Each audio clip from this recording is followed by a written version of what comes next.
मंगलम भगवान वीरो मंगलम गौतमो गणी मंगलम कुंद कुंदार्यो जैन धर्मोस्तु मंगलम सर्वमंगलमांगल्यम सर्वकल्याणकारकम प्रधानं सर्वधर्माणां जैनं जयतु शासनम्। मैं नमो तीर्थनायक को, नमो ओंकार वाणी को, नमो उन कुंद प्रभु को जिन्होंने ओंकार धारण की। अहो उपकार जिनवर का, कुंद का दिव्य वाणी का, जिन कुंद ध्वनि दाता उनका हान स्वामी का।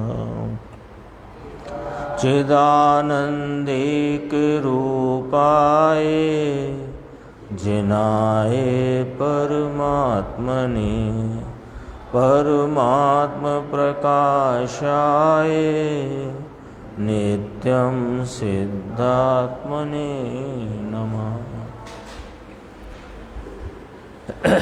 आचार्य योगेंद्र देव कृत परमात्म प्रकाश नाम का ग्रंथ है और अभी हमने पूज्य गुरुदेव श्री का 148 नंबर की गाथा पर व्याख्यान सुना और 149वीं इस व्याख्यान में आज वाले अंश में प्रारंभ हुई। कल भी 148 की चर्चा आई थी। ये सन 65 के व्याख्यान हैं गुरुदेव के।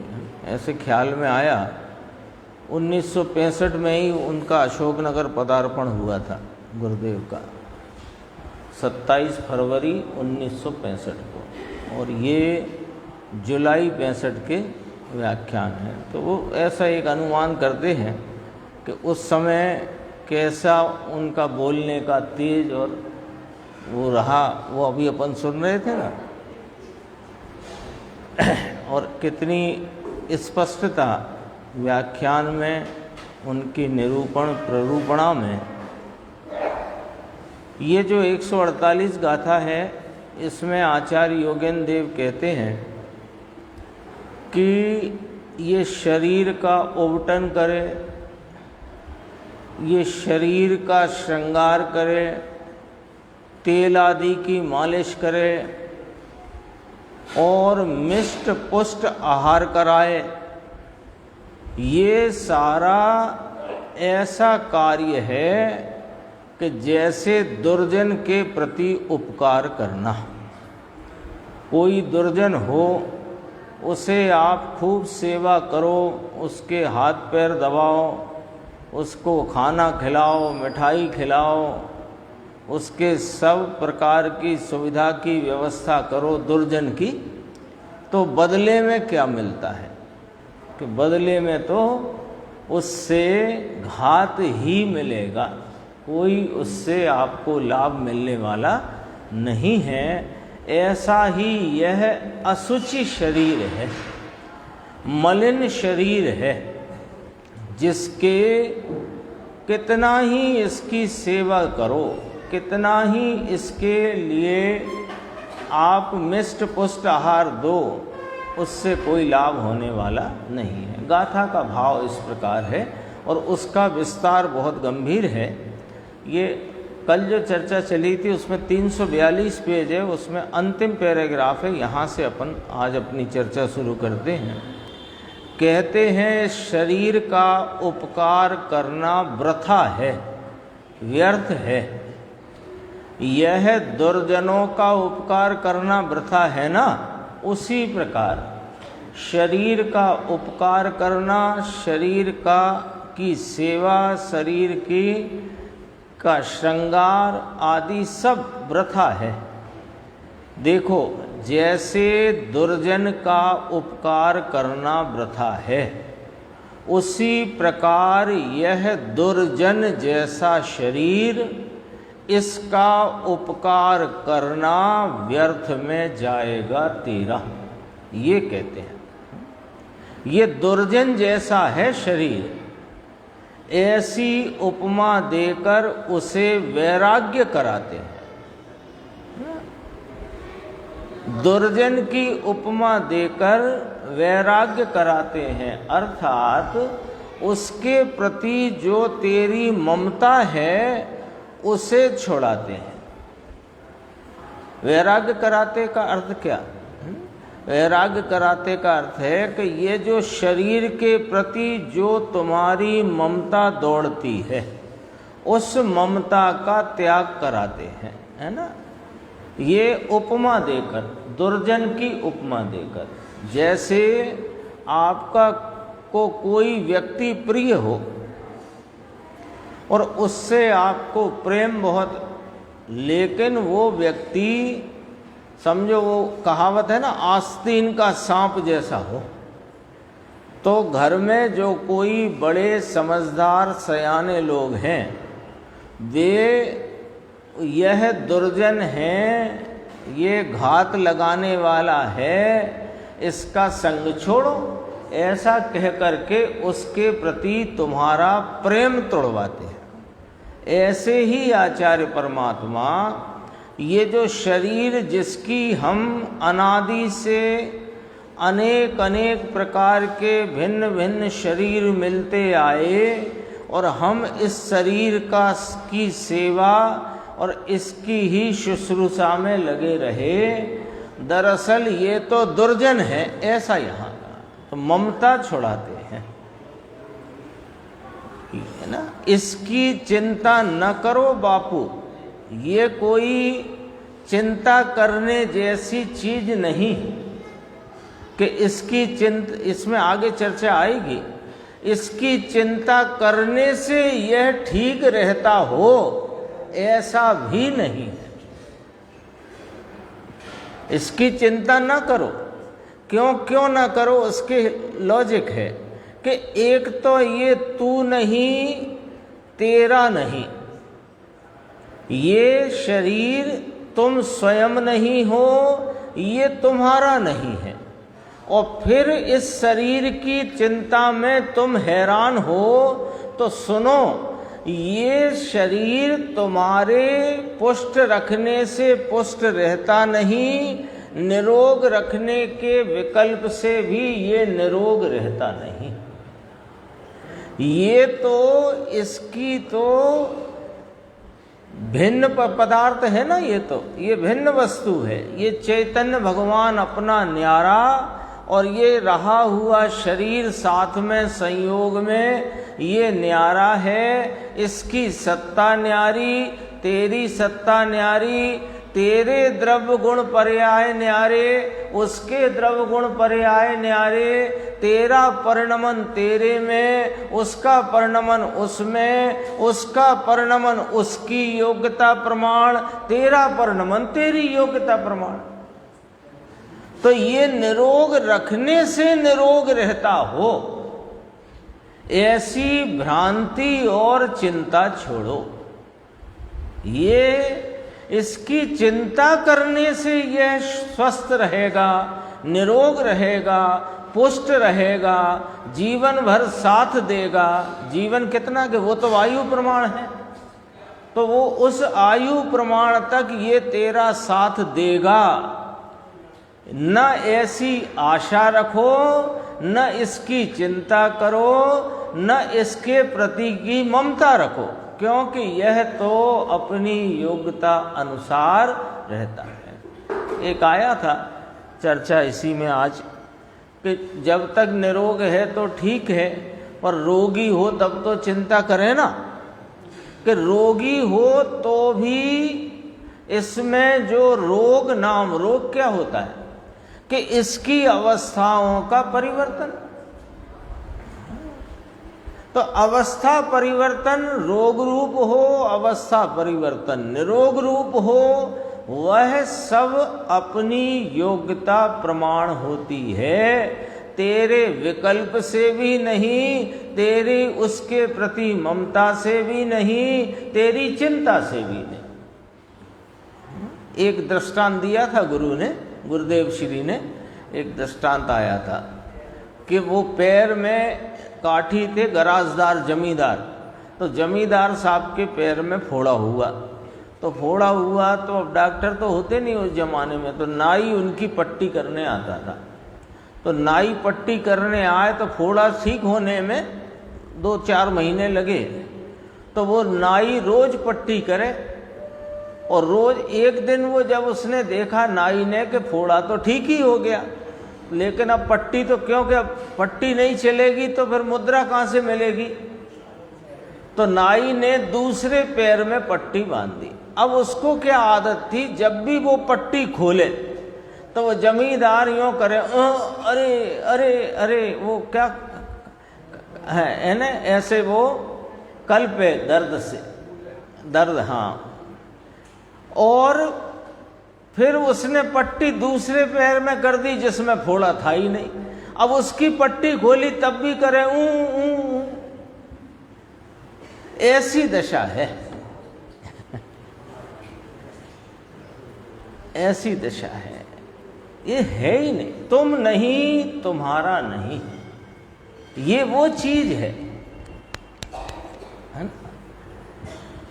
इसकी चिंता न कर बापू, तेरे आत्मा की, अरे ये चिंता यहाँ मांडी उसकी करना, इसकी चिंता करना। चिंता अर्थ चिंतन, चिंतन अर्थात एकाग्र हो जाओ, है ना, एकाग्र चिंता निरोध ध्यानम, वो चिंता।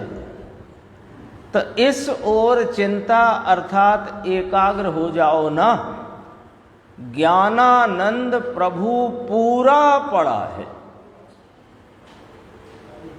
पूरा, अभी परिपूर्ण परिपूर्ण ज्ञान दर्शन सुख चारित्र वीर प्रभुता विभुता ईश्वरता स्वच्छता का पिंड यह अभी पूरा पड़ा हुआ है।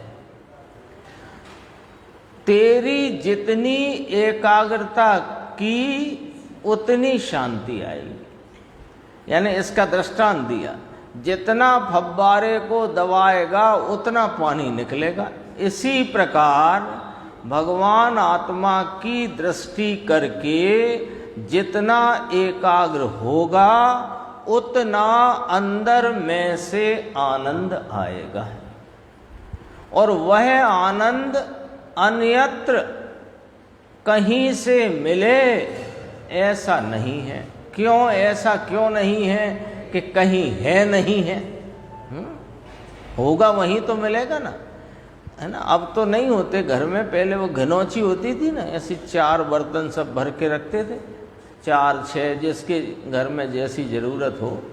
अब जिस गागर में पानी नहीं उसमें से कैसे मिलेगा,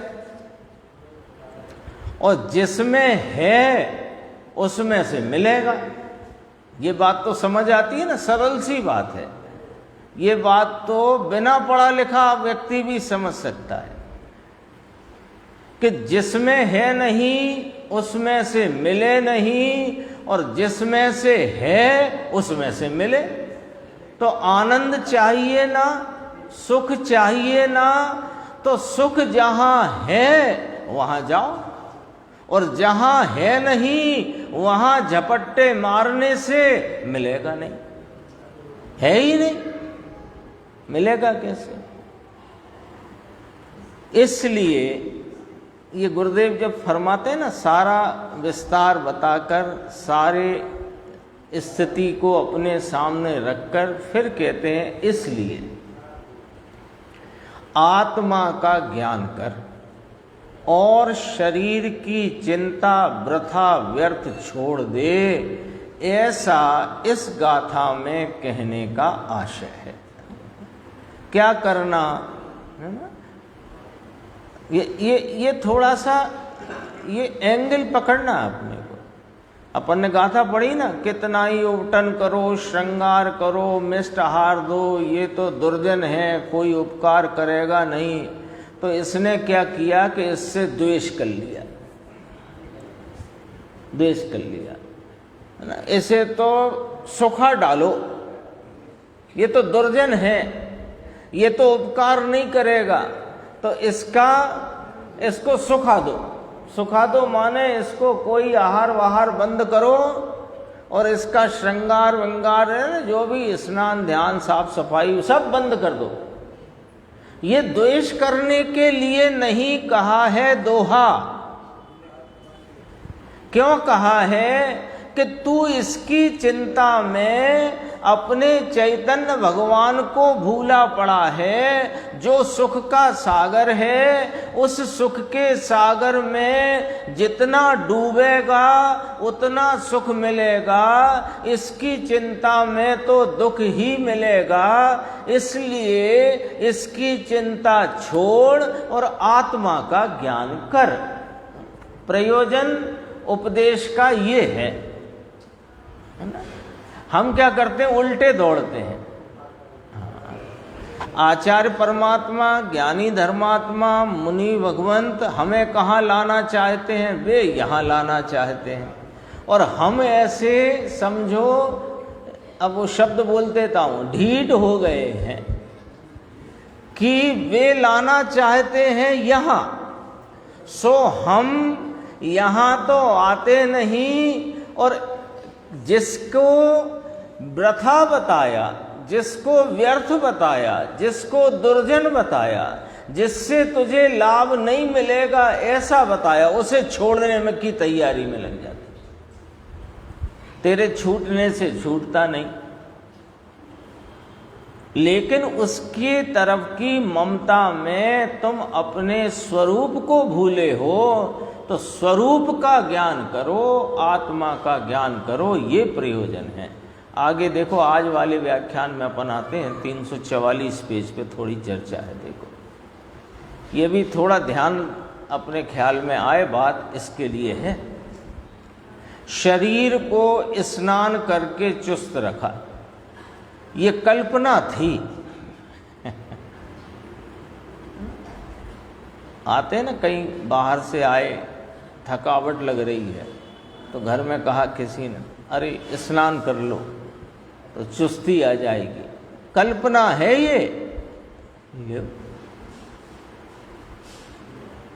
ये तो लोक में प्रचलित है। और ऐसा कोई कहेगा कि हमको तो अनुभूत भी है, और आप कहते हो कि तुम्हें ये अनुभूत है। वो क्या है, दरअसल काकतालीय न्याय की व्यवस्था है। वो तो तुम्हें स्नान का विकल्प आया, तुमने स्नान रूप भाव में तुम पड़ गए, और इस शरीर के चुस्त होने का काल आया। चुस्त माने वो थकावट दूर होकर चुस्तता आने का काल आया। सो वो अपने से हुई है, तेरे विकल्प से नहीं और क्रिया से नहीं।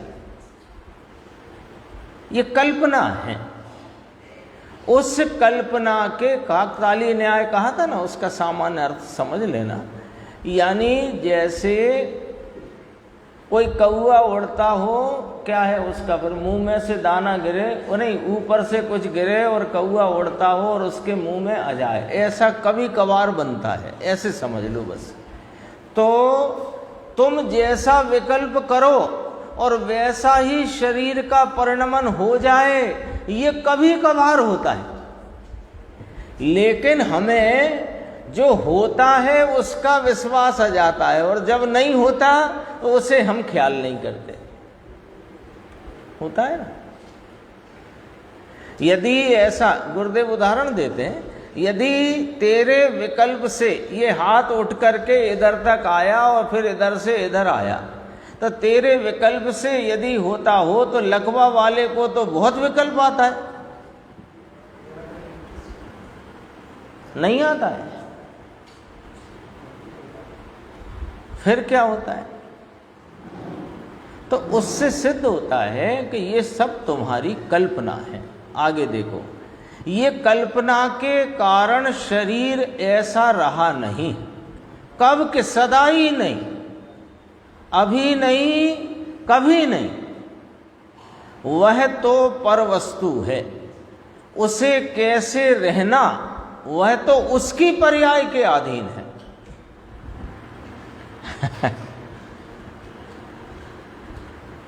थोड़ा विचार करेंगे ना तो अपने को आचार्य परमात्मा की कथनी का जो अभिप्राय है वो ख्याल में आएगा। ऐसे तो अटपटा सा लगेगा, अटपटा लगेगा ना, आंख में खुजली हो तो हमने ऐसे करके तो मिट गई,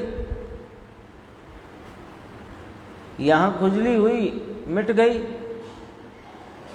खड़े होना है खड़े हो गए, है ना। अभी जिनवाणी को धोख देना है धोख दे दी, साष्टांग नमस्कार किया, होता है कि नहीं होता है? अरे नहीं होता है तेरे विकल्प से, असलियत ये है, पर भ्रांति हो गई है। कैसी भ्रांति है ये कि जैसे वो आता है ना, नरसिंह मेहता का गुरुदेव श्री फरमाते हैं कि सकट नो भार जैम स्वान ताने, है ना। गाड़ी के नीचे कुत्ता चलता है, उसकी ठुड्डी गाड़ी के उससे टकरा रही है, गाड़ी तो चल रही है अपने से, और कुत्ते को क्या लग रहा है कि मैं चला रहा हूं। ऐसी की ऐसी दशा हो रही है भाई, बहुत गंभीर है। यानी सबसे पहली बात, यानी जैसे कोई स्कूल में बच्चा जाना शुरू करे तो पहले क्या सिखाते हैं कि 1 2 3 ABCD, आजकल पहले आ सिखाते थे, का खा गा गा, है ना। तो क्या ये सिखाते हैं ना, तो ये जिन शासन का 1 2 3 है कि प्रत्येक द्रव्य अपनी स्वतंत्र सत्ता से अपने द्रव्य गुण पर्याय की मर्यादा में रहकर स्वतः स्वयं से परिणमता है, कोई किसी के परिणमाने से परिणमता नहीं। ये पहली पढ़ाई है, ये ऊंची बात नहीं है, ये पहली पढ़ाई है, ये सिद्धांत है। 2 और 2 4 होते हैं, 5 नहीं होते, 3 नहीं होते, ये तो सिद्धांत है ना। ऐसा ही ये सिद्धांत है। उसे कैसे रहना वह तो उसकी पर्याय के अधीन है, उसकी अवस्था के अधीन है। ये आत्मा राग करे तो उसके प्रमाण में, यानी राग जैसा किया उस प्रमाण में यहाँ व्यवस्थित व्यवस्था रहे, ऐसा है क्या? प्रश्नवाचक है। शरीर कौन है? पुद्गल द्रव्य, और मैं हूँ चेतन द्रव्य। मेरे गुण न्यारे, मेरी प्रत्येक समय की पर्याय न्यारी, इस शरीर पुद्गल के का द्रव्य न्यारा, इसके गुण न्यारे, इसकी प्रत्येक समय की अवस्था, दशा, हालत, पर्याय न्यारी।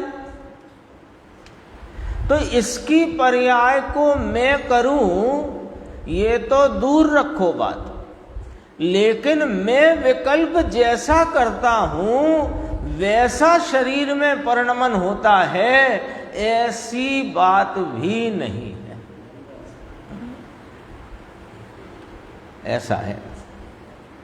सच्चाई तो ये है कि ये जो आँख की पलक है ना, ये पलक झपका नहीं सकता आत्मा, और पलक झपकाने का विकल्प किया इसलिए पलक झपकती है, ऐसा भी नहीं है। समझना तो पड़ेगी, ये तो जैन शासन की मूलभूत बात है ना। जैन शासन का ध्वज यही है, यही ध्वज है। हाँ, तीसरी गाथा समय सार की। प्रत्येक द्रव्य अपने गुण पर्याय के चक्र के समूह को चूमता है, आलिंगन करता है, स्पर्श करता है। यानी अन्य द्रव्य के गुण पर्यायों को चूमता नहीं, आलिंगन करता नहीं, स्पर्श करता नहीं। मूलभूत बात है। तो मैं विकल्प करूं ऐसा हो जाए, ऐसा तो नहीं है, है ना। जैसे अपन अपने को कहाँ होता है, दरअसल में हो जाता है। मुट्ठी बांधने का विकल्प हुआ और ये ऐसा हो गया, तो हमें लगता है मैंने मुट्ठी बांधी, मैंने मुट्ठी खोली। ये मुट्ठी खुलना बंद होना ये शरीर के परमाणुओं की उस समय की क्षेत्रांतर रूप अवस्था उसकी उससे हुई है, तुझसे नहीं, तेरे विकल्प से नहीं है।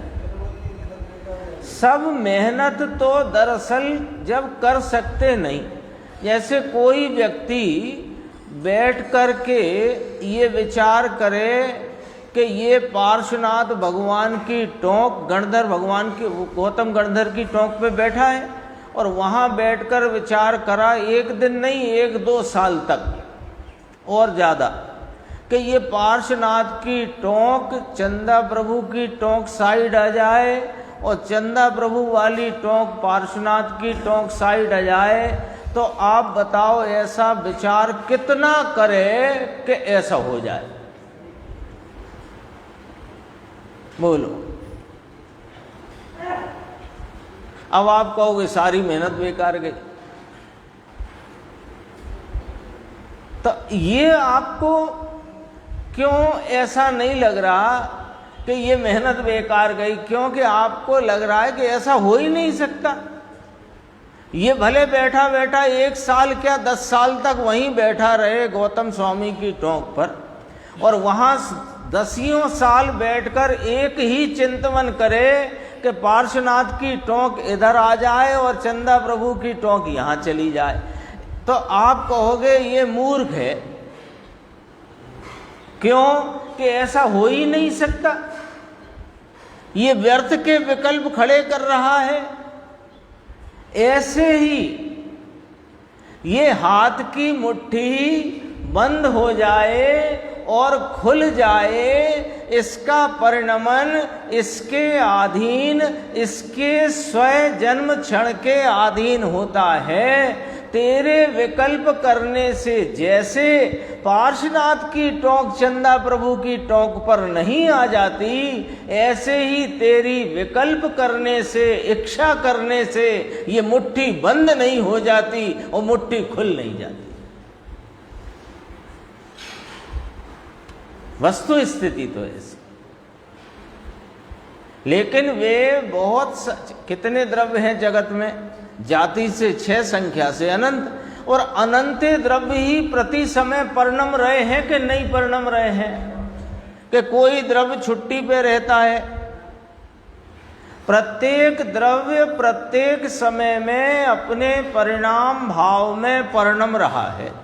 जब वे सब इस 343 घन राजु प्रमाण लोकाकाश में अनंत जीव, अनंत पुद्गल, एक धर्म द्रव्य, एक अधर्म द्रव्य, एक आलोकाकाश का भाग और आकाश भी, और यानी अलोकाकाश भी, और काल द्रव्य, ये सब परिणमित हो रहे हैं एक साथ। तो सब अपने अपने से हो रहे हैं कि कोई किसी को कर रहा है। विचार करना, एक बार ऐसा विचार करो कि जीव के करने से पुद्गल का होता है, पुद्गल के करने से काल द्रव्य का होता है, काल के करने से धर्म का होता है, धर्मास्थि का, और धर्मास्थि से अधर्मास्थि का होता है। यदि ऐसा विचार करोगे तो फिर घपला हो जाएगा, घपला हो जाएगा। ये जगत व्यवस्थित नहीं रहेगा, व्यवस्थित नहीं रहेगा। ये आत्मा राग करे, ये पॉइंट समझना है ना? ये मैं उंगली मोड़ता हूँ, उंगली ये मुट्ठी बंद करता हूँ, मुट्ठी खोलता हूँ, ये आत्मा इसको करता है, ये तो छोड़ दो, ये तो बात दूर की रखो। लेकिन अब जरा थोड़ी बात अंदर करते हैं कि आत्मा मुट्ठी बंद करने की इच्छा करे, इस प्रमाण में शरीर को परिणमना पड़ता है, ये बात भी 100% गलत है। शरीर की मुट्ठी बंद खुलने की अवस्था उसके योग्यता प्रमाण पर्याय की पर्याय में होती है, और तेरे जो विकल्प खड़ा हुआ है वो तेरे उस समय के विकल्प रूप भाव की उत्पत्ति तेरे से होती है। ऐसी बात है। देखो, राग अवस्था किसकी है? जीव की। कैसी? विकार रूप। और ये मुट्ठी बंद मुट्ठी खुलना, स्नान करके चुस्त दुरुस्त होने की अवस्था, ये जड़ की। कोई विकार की अवस्था के कारण से ऐसी शरीर आदि पर द्रव्यों की अवस्था व्यवस्थित रहे क्या? प्रश्नवाचक। अरे वह तो उसके कारण से है। प्रत्येक द्रव्य की प्रत्येक समय में उत्पन्न होने वाली वर्तमान अवस्था उसके कारण से है, किसी अन्य द्रव्य के कारण से नहीं। बोलो, बात शरीर की असुचिता की थी और उसमें सिद्धांत कितना गहरा अपने सामने खड़ा हो गया। भेद ज्ञान की आधारशिला खड़ी हो गई। भेद ज्ञान की आधारशिला है ये। भेद ज्ञान किसके आधार से होगा? भिन्नता है ना। भेद ज्ञान माने भिन्नता का ज्ञान। तो भिन्नता का ज्ञान की आधारशिला है कि पहले में पहले प्रत्येक द्रव्य न्यारा न्यारा है, उसका परिणमन न्यारा न्यारा स्वयं का स्वयं से है। ये बात नक्की करे तब अपनी अवस्था में होने वाले स्वभाव विभाव का भेद ज्ञान हो। और जब स्वभाव विभाव की भेद ज्ञान रूपता जब ख्याल में आए, तब मैं ध्रुव स्वरूप और पर्याय पलटन स्वरूप, तो द्रव्य पर्याय के बीच का भेद ज्ञान, ये भेद ज्ञान की आधारशिला। एक द्रव्य को और दूसरे द्रव्य के बीच भिन्नता। अरे उसके द्रव्य की भिन्नता, उसके गुणों की भिन्नता, उसके प्रत्येक परिणाम की भिन्नता। तो मुमुक्षु ने नीचे कहा, मतलब उसी तत्काल ही, कि साहब कर्म के कारण से हुआ ना। क्या बात थी, कहाँ से चली बात, बराबर समझना। ये इतना काम हमने देखा। ये मुट्ठी बंद और मुट्ठी खुली, इतना ही काम देखा। मुट्ठी बंद मुट्ठी खुली। अब यहाँ अपन नक्की करते हैं कैसे हुआ ये। आत्मा ने किया मुट्ठी बंद मुट्ठी खोल? नहीं किया। आत्मा ने इच्छा की कि मुट्ठी बंद हो, इसलिए मुट्ठी बंद हुई कि नहीं? तो फिर कैसे हुई कि ऐसा ही कर्म का उदय निमित्त में आया, इसलिए हुई कि नहीं? ना कर्मोदय से होता है ना। शरीर में रोग आया, तो रोग आया तो क्या कहने में आता है कि असाता वेदनी का उदय आया। फिर रोग ठीक हो गया, तो अब क्या कहा कि साता वेदनी का उदय आया।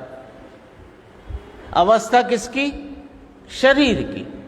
रोग रूपता की या निरोग रूपता की? है कष्ट रूपता की। कष्ट तो कहने में आता है, अथवा आनंद भी कहने की बात है तो है नहीं। पर निरोग रूपता, रोग रूपता अवस्था किसकी? शरीर की। ठीक है। तो उसमें असाता वेदनी ने क्या किया और साता वेदनी ने क्या किया? कि कुछ भी नहीं। क्यों नहीं? कि साता वेदनी के परमाणु न्यारे और जो रोग रूप परिणमा या निरोग रूप परिणमा शरीर, उसके परमाणु न्यारे। तो बे परमाणु इस परमाणु का कैसे करें? तो कर्म के उदय से यहां मुट्ठी बंद मुट्ठी खुलना रोग निरोगता होती है कि नहीं? तो फिर कर्म की बात जिनागम में लिखी क्यों? कि निमित्त का ज्ञान कराया। निमित्त का ज्ञान क्या कराया? कि जिस समय ये शरीर रोग रूप अवस्था में परिणमा, उस समय एक दूसरी चीज असाता वेदनी के उदय रूप परिणमी है, तो उसको इसका निमित्त नाम अनुकूल कह करके उसका ज्ञान कराया है। बस उसने कराया है, ऐसा तीन काल में नहीं, स्पष्ट किया। कर्म का वह निमित्त है, ये तो भाषा है, बोला जाता है। वह अपना उपादान अपनी अवस्था के कारण से रहती है, यानी शरीर की कोई भी अवस्था अपने उपादान से स्वतः स्वयं होती है, तब कर्म को निमित्त कहा जाता है। निमित्त तो एक भिन्न द्रव्य है, वह दूसरे द्रव्य को क्या करे? भाई न्याय पे तो घटाना पड़ेगा ना, नहीं घटाना पड़ेगा। आप आए हमारी दुकान पे, आपने कहा हमको 6 टॉवेल दे दो, तो आपने पूछा कितने की एक, हमने कहा 100 रुपये की एक, तो अब हमने आपसे कहा लाओ 1000 रुपये दे दो, तो आप कहोगे 1000 कैसे हुए?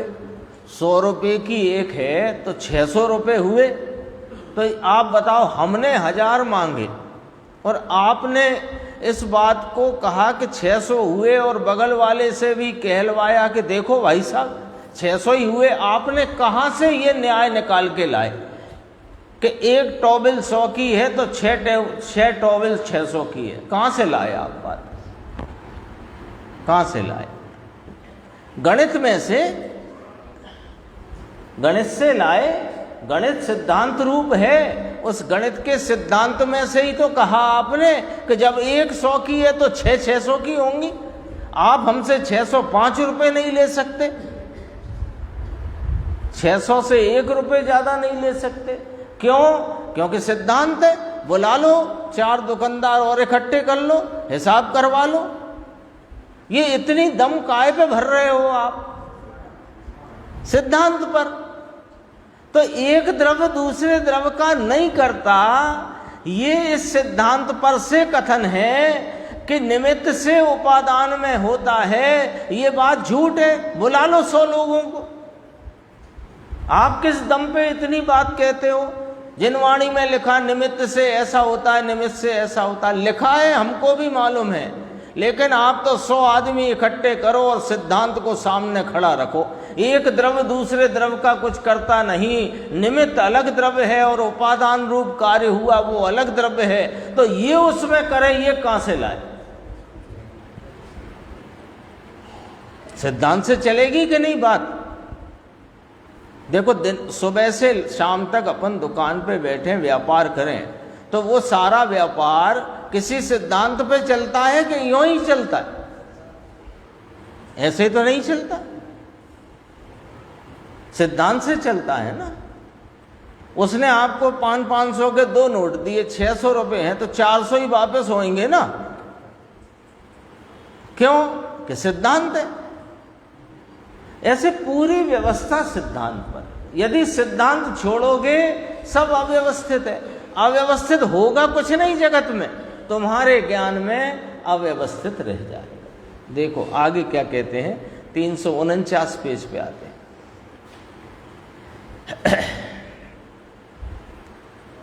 इसमें एक गुरुदेव ने बात की, इसमें चर्चा आई थी कि 7 धातुमयी ये असुचि शरीर है। असुचि नाम मलिन है, अपवित्र है, ऐसा ये शरीर है।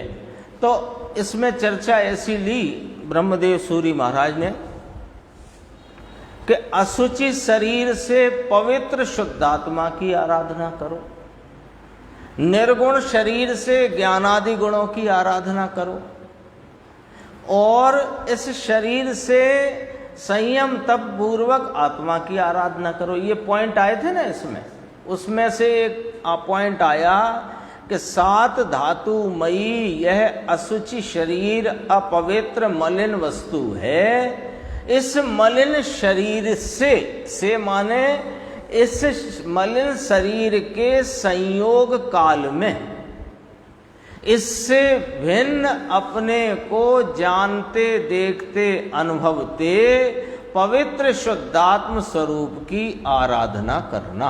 अब ये देखो भाषा पढ़ना, भाषा पढ़ी ना अपन ने।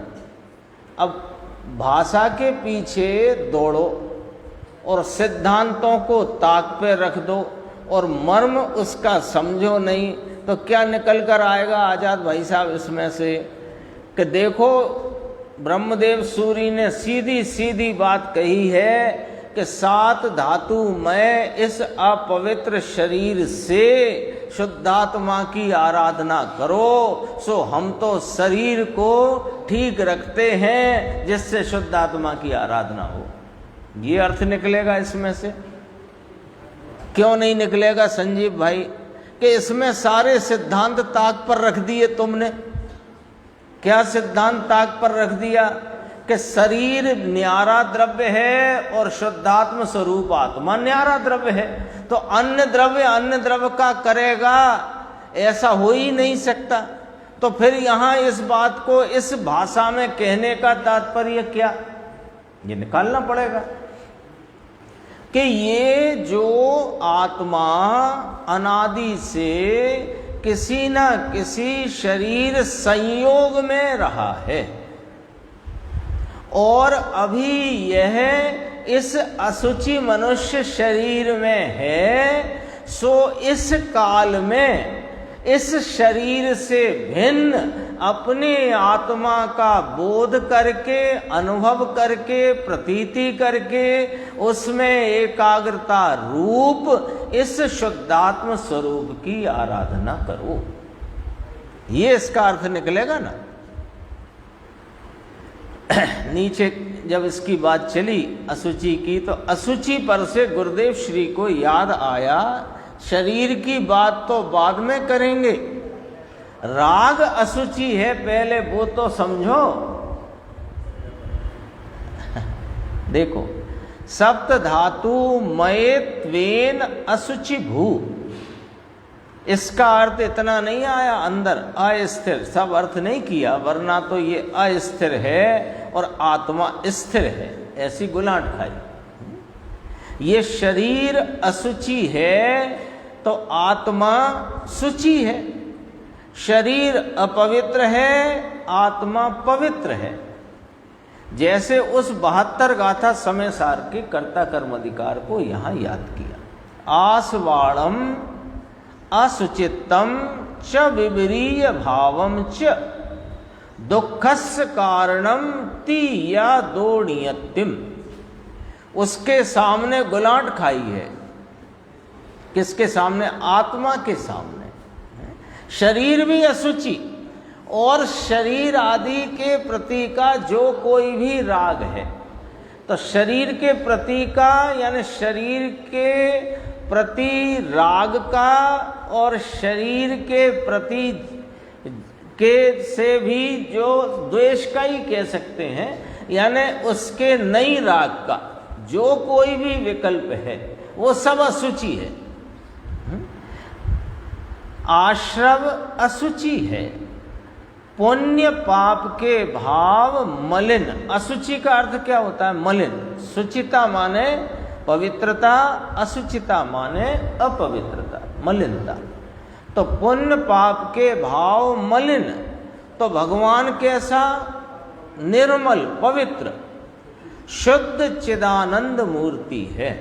पुण्य पाप के भाव मलिन हैं, तब भगवान आत्मा निर्मल है। इसलिए दोनों का भेद ज्ञान कर। भेद ज्ञान कैसे कर, है ना? पानी आया है कीचड़ से भरा हुआ, ऐसा मटमैला पानी, अब तो नहीं आता, पहले आता था बारिश में, नल में ही आता था मटमैला पानी।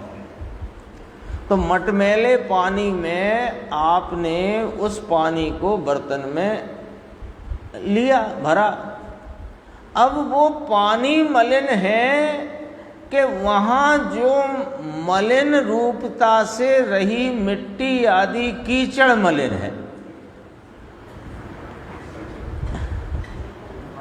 समझ में आती कि नहीं वो वाली बात?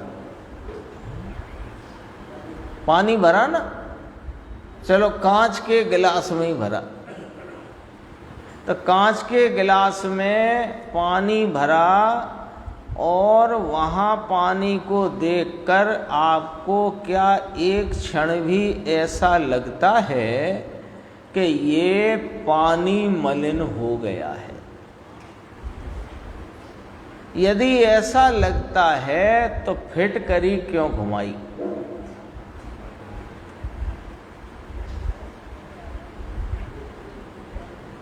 क्यों घुमाई?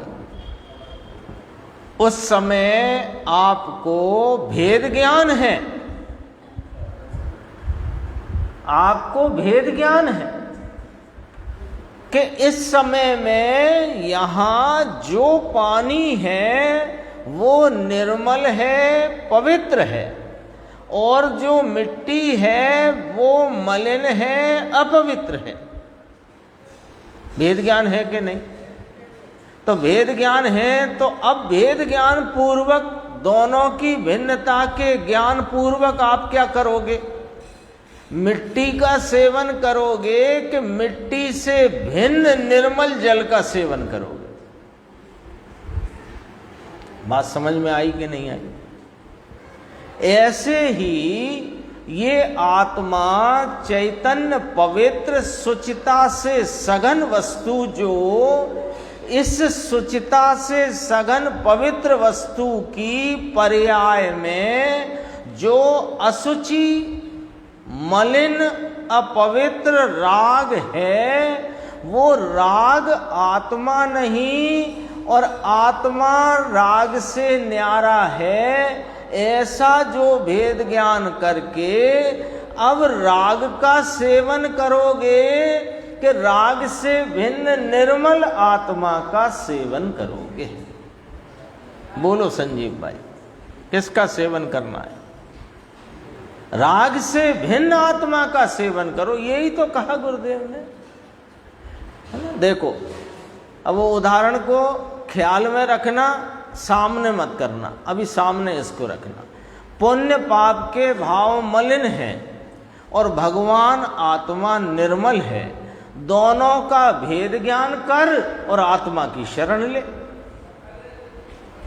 पानी न्यारा, मिट्टी न्यारी, पानी और मिट्टी के भेद ज्ञान माने भिन्नता का बोध, और भिन्नता द्वारा क्या काय की शरण ले कि पानी की शरण ले?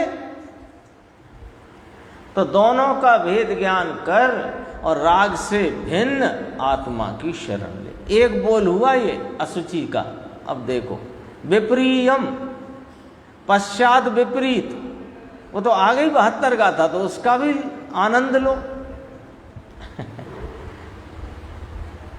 आत्मा चैतन्य मूर्ति है, पुण्य पाप के भाव अचेतन है, जड़ है, इसलिए इससे भिन्न है। राग चेतन के अचेतन कैसे कह दिया? होता तो चेतन की परिणति में है, कि चेतन की परिणति में होने पर भी उसमें चेतनता अर्थात जानने देखने की रूपता का अंश ही नहीं है। सब न्याय से बात है, जबरदस्ती कुछ भी नहीं है। एक बात भी अपन जो सुनते पढ़ते विचार करते हैं, कोई जबरदस्ती की बात नहीं, सब न्याय से बात है। राग क्यों करके अचेतन कहा? ये चैतन्य है, इसमें तो हमें कोई तकलीफ नहीं, आत्मा चैतन्य जानता देखता है, लेकिन इसकी परिणति में होता राग अचेतन कैसे हो गया? ये तो चेतन की परिणति में ही हुआ है ना। अरे लेकिन चेतन की परिणति में होते होने पर भी क्या इसमें जानने देखने के रूप भाव का स्वभाव का अंश भी है? अरे होते हुए राग को, जैसे हम अभी याद कर रहे हैं कि चेतन की परिणति में होता, टेबल में तो होता नहीं, ये बेंच में होता नहीं, दरवाजे में होता नहीं, राग तो आत्मा की पर्याय में होता है ना। लेकिन जो आत्मा की पर्याय में होता है वो राग को नहीं जानता, तो उस राग को जानता कौन है कि ज्ञान दर्शन संपन्न आत्मा जानता है, इसलिए वह आत्मा से भिन्न है। बहुत से न्याय हैं, 3 न्याय गुरुदेव हमेशा याद दिलाते हैं। सदा काल साथ रहता नहीं, इसमें चेतनता का नूर नहीं, और जब मैंने अपने चैतन्य स्वभाव को देखा तो वहां दिखता नहीं। सिद्धों के राग है नहीं है ना, तो यदि राग आत्मा का होता तो सिद्धों के भी होता। सदा काल साथ रहता नहीं, चेतनता का नूर नहीं, जो अभी अपन बात कर चुके। और इस चैतन्य परमात्मा को जब मेरा वर्तमान ज्ञान चेतना का परिणाम देखता है, वहां राग दिखता नहीं। यदि होता तो वहां दिखना चाहिए था। आत्मा आनंद मूर्ति है, तब पुण्य पाप के भाव दुख रूप हैं। ये अभी तीसरा बोल आया, ये पुण्य पाप के भाव दुख रूप हैं, आकुलता है। ये भगवान आत्मा अंदर अनाकुल आनंद कंद सच्चिदानंद है। एक शब्द है सच्चिदानंद। सत नाम सत्ता अस्तित्व, चिद नाम चेतन स्वरूप, आनंद स्वरूप, सच्चिदानंद। अब इन दोनों का विभाजन कर, किस किस का? आश्रम नाम रागादि का और इस चैतन्य भगवान का विभाजन कर दे। ये शैली थोड़ी यहां ली है इस गाथा में। ये शरीर अस्थिर है तो भगवान स्थिर है, उसका साधन कर, है ना। शरीर अनित्य है, ये नित्य है, जो अपनी बोलचाल शास्त्र की भाषा। अनित्य नित्य, अस्थिर स्थिर, अनियत नियत है, मिट जाने वाला, चले जाने वाला, टिका रहने वाला, बोलचाल की भाषा। शरीर जब सप्त धातुमय असुचि शरीर है, देखो, तेनापि शुचिभूतम शुद्धात्म स्वरूपम ग्रहते, उससे भी यह शुचिभूत पवित्र स्वरूप शुद्धात्म स्वरूप आत्मा, वह उसको ग्रहण करो, है ना। भगवान आत्मा और रागादि भाव असुचि, यहाँ जो चर्चा है 72 गाथा समय साध के कर्ता कर्म अधिकार की, ये रागादि भाव कैसे हैं? असुचि हैं। 4 बोल याद कर लो। असुचि हैं, विपरीत हैं, दुख रूप हैं, दुख के कारण है। और आत्मा शुचि स्वरूप है, अविपरीत नाम स्वस्वरूप है, सुख रूप है, सुख का कारण है। तो ये रागादि असुचि है। शरीर ये जो असुचि है, मांस हड्डी आदि, ये तो विशेष इसका वो बाद में बात करेंगे। देखो ऐसे लिया यहाँ तक। फिर एक चर्चा ये थोड़ी सी ले लेते हैं 2 मिनट में, तो 148 की चर्चा पूरी होगी और 149 की चर्चा अपन आगे की स्वाध्याय में शुरू करेंगे। Page number 351। ये शरीर भोग के लिए नहीं है, इससे योग का साधन कर। फिर वही बात आई जो पूर्व में आई थी, ये शरीर असुचि है, इससे शुद्धात्म स्वरूप का साधन कर, ऐसी आई थी ना भाषा। वही का वही न्याय यहाँ रखना। तो ये शरीर भोग के लिए नहीं है, यानी क्या कहना है आचार्य भगवान को कि ये जो मनुष्य शरीर इस आत्मा के, आत्मा तो अनादि अनंत है, तो इस अनादि अनंत आत्मा के संयोग में ये जो मनुष्य शरीर मिला है, आया है, संयोग में आया है, तो इसको इस शरीर के संयोग काल में तू भोगादि की प्रवृत्ति न कर, क्योंकि ये शरीर, मनुष्य शरीर जो संयोग में अभी आया है, ये भोगादि के लिए नहीं आया है। तो तू भोगों की प्रवृत्ति ना कर, अपितु इस शरीर के संयोग काल में अपने वर्तमान उपयोग को अपने ज्ञायक भगवान त्रिकाली उपयोग स्वरूप में युक्त कर, सो उसका योग कर। योग माने जुड़ना, जोड़ना। तो कहां जुड़े? ये एक बात हमेशा याद रखना कि जितना जिनवाणी में उपदेश है वो शरीर को नहीं है और त्रिकाली आत्मा को नहीं है। दो बातें याद रखना। जितना उपदेश है किसी अनुयोग का, कोई भी उपदेश है, वह शरीर के लिए नहीं है और त्रिकाली आत्मा के लिए नहीं है। वो सारा उपदेश वर्तमान उपयोग को दिया जाता है। तो जब भी ऐसा कथन आए कि तू यूं कर, तो वो किससे कहा जा रहा है? वर्तमान उपयोग से कहा जा रहा है। त्रिकाली से तो क्या कहना, वो तो है सो है। और इससे क्यों कहें? ये तो है ही नहीं।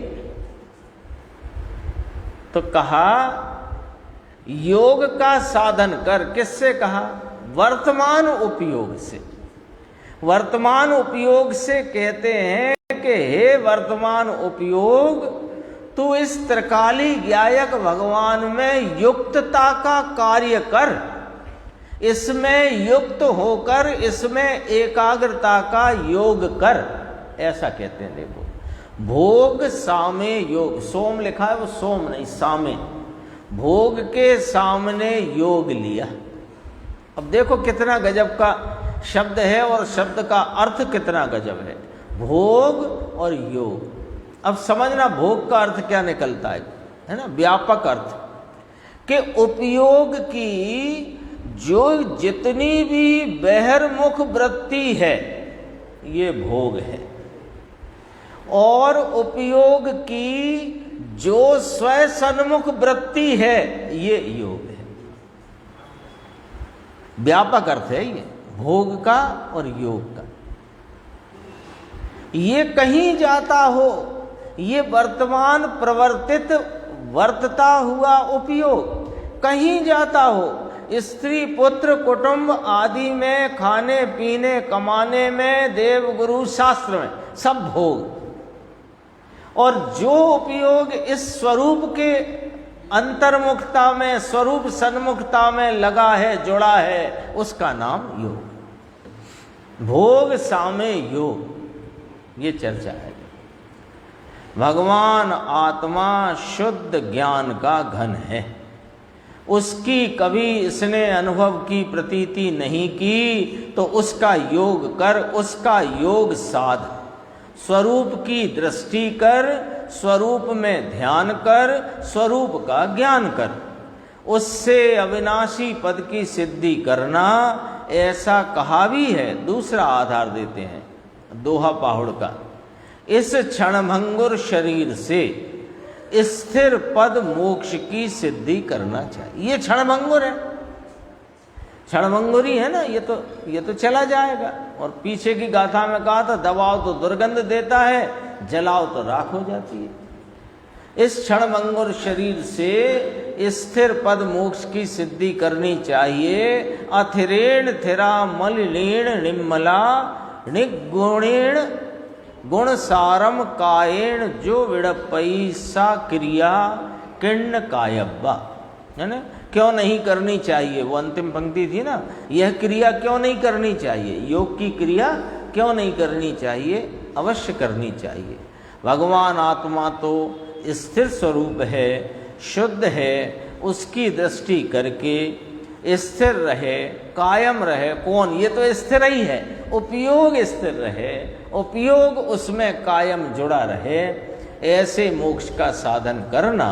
शरीर तो अस्थिर है, शरीर से स्थिर पद मोक्ष की सिद्धि करना चाहिए।